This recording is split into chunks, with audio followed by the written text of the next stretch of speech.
Boker Tov Chavrim, I'm Stephen Benoon. You're watching Israeli News Live here, guys. We do have breaking news. RT and Sputnik News are both reporting one or the other of these several stories here I want to share with you this morning here.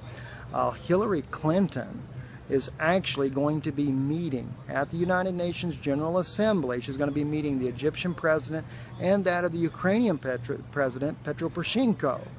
Now, that may not sound like a big deal, guys, but you have to understand two things that really concern me on this. And I realize she's former Secretary of State, but she's not a Secretary of State now. She is running as a nominee for president under the Democratic Party. But I bring out this news here because we deal with the Ukrainian-Russian conflict quite a bit, and we know that Putin has already stated that if Hillary becomes president, he no doubt is going to enter into a war with Russia. That's what his concern is, and so that's my major concern right now, is that she's meeting with Petro Poroshenko, and what's going to come out of this? Because no doubt she may be preparing to ratchet up the tensions there in Ukraine to try to draw Russia into a conflict.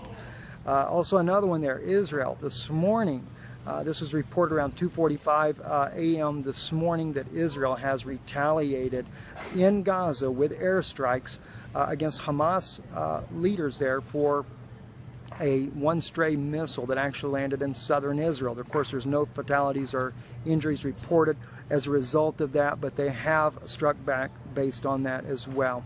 And the one last note here I wanted to share with you as well, and that is that the German forces are deploying 650 troops in the Mediterranean as part of an effort to be able to combat refugees smuggling, human trafficking as they call it, and as well as possible arms trafficking via the Islamic State, that is ISIS, which does concern me as well, because it lets me know that they know that with all these men that constantly are flowing in as refugees, that they may very well be planning and plotting some type of revolution, maybe even possibly, in Europe with all these people and the weapons that are coming in.